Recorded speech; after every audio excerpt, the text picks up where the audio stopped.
Hi friends, अगर आप हमारे वीडियो को सबसे पहले देखना चाहते हैं तो अभी हमारे चैनल को सब्सक्राइब करें और बेल आइकन दबाएं। 45,000 करोड़ का कर्ज नहीं चुका रहे अनिल अंबानी बोले, मेरी रिलायंस कम्युनिकेशन को दिवालिया घोषित करो। राफेल वाले छोटे अंबानी यानी अनिल अंबानी की कंपनी रिलायंस कम्युनिकेशन दिवालिया होने के कगार पर खड़ी है, ऐसा आरकॉम का कहना है। उसका कहना है कि वो 45,000 करोड़ रुपए के कर्ज को चुकाने में नाकामयाब रही है। उसने कंपनी को दिवालिया घोषित करने के लिए एनसीएलटी में याचिका दायर की है।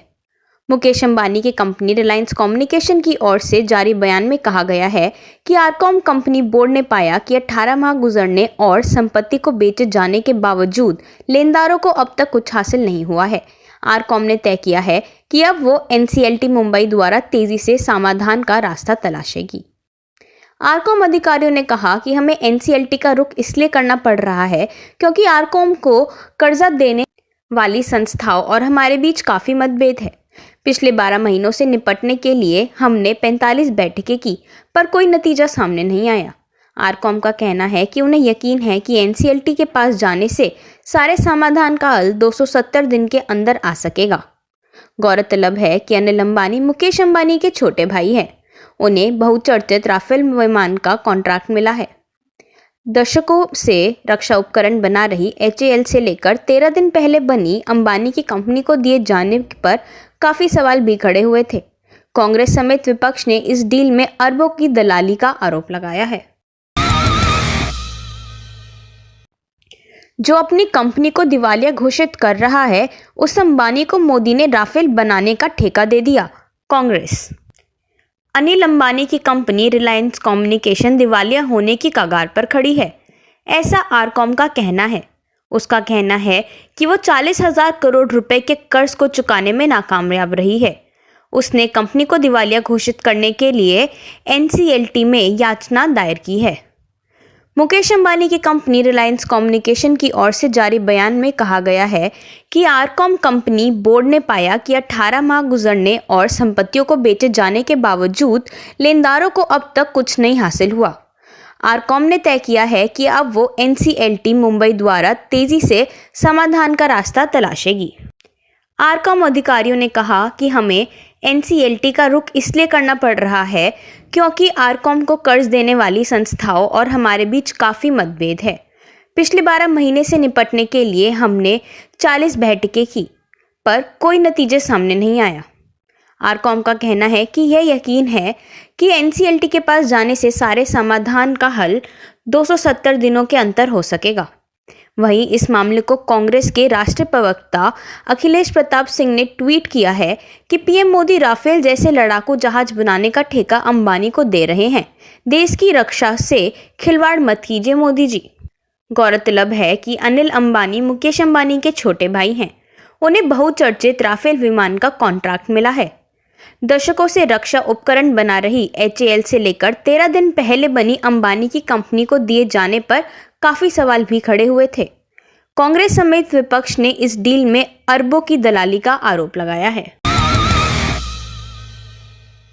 रिपब्लिक.भारत ने लॉन्च होते ही उगले जहरीले बोल।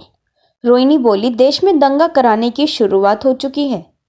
CIA, FBI समेत दूसरी अमेरिकी खुफिया एजेंसियों के एक नियुक्त रिपोर्ट ने दावा किया गया था कि अगर भारत में सत्ताधारी बीजेपी की इस कट्टरता की राह पर चलती रही तो लोकसभा चुनाव से पहले भारत में सांप्रदायिक दंगे होने की संभावना है। लोकसभा चुनाव करीब हैं और अब इस रिपोर्ट का अक्स दिखाई दे रहा है। पत्रकार रोहिणी सिंह ताज़ा लॉन्च रिपब्लिक.भारत चैनल पर दिखाई जा रही भड़काऊ खबरों को शेयर करते हुए लिखा कि CIA सही है, चुनाव से पहले बड़ा दंगा कराने की साजिश की शुरुआत हो चुकी है। बीजेपी के राज्यसभा सांसद की आर्थिक मदद से चलने वाले चैनल रिपब्लिक टीवी के हिंदी चैनल रिपब्लिक.भारत के लॉन्चिंग के साथ ही इस पर भड़काऊ सांप्रदायिक द्वेष वाले खबरें चलनी शुरू हो गई हैं। ये बात जग जाहिर है कि रिपब्लिक टीवी मोदी सरकार का सबसे बड़ा केंद्र है। पत्रकार रोहिणी ने जिस खबर को शेयर करते हुए CIA की रिपोर्ट को सही ठहराया है, उसे आप भी देखिए। उसकी भाषा जिस तरह की है, आप भी यही कहेंगे कि देश में दंगे कराने की साजिश शुरू हो चुकी है। देखिए, पूछता है भारत, क्या हिंदुओं के गुनहगार छुट्टे घूमते रहेंगे? Republic.भारत की ये भाषा देखकर आपको ये नहीं लगता कि ये पत्रिका की भाषा है? नहीं, कहीं से नहीं। ये तो वही भाषा है जो बीजेपी IT सेल वाले इस्तेमाल करते हैं, और ये वही भाषा है जिसका इस्तेमाल नरेंद्र मोदी के आधिकारिक नामो ऐप पर किया जाता है, जिससे बहुसंख्यक वर्ग को अल्पसंख्यकों से नफरत हो और बीजेपी के पक्ष में एक तरफा माहौल बने। इससे पहले योगी सरकार में मंत्री ओम प्रकाश राजभर भी चेतावनी दे चुके हैं कि आम चुनाव से पहले भारतीय जनता पार्टी देश भर में दंगे करा सकती है। उन्होंने ये भी कहा कि याद रखिएगा, दंगों में कोई नेता नहीं मरता।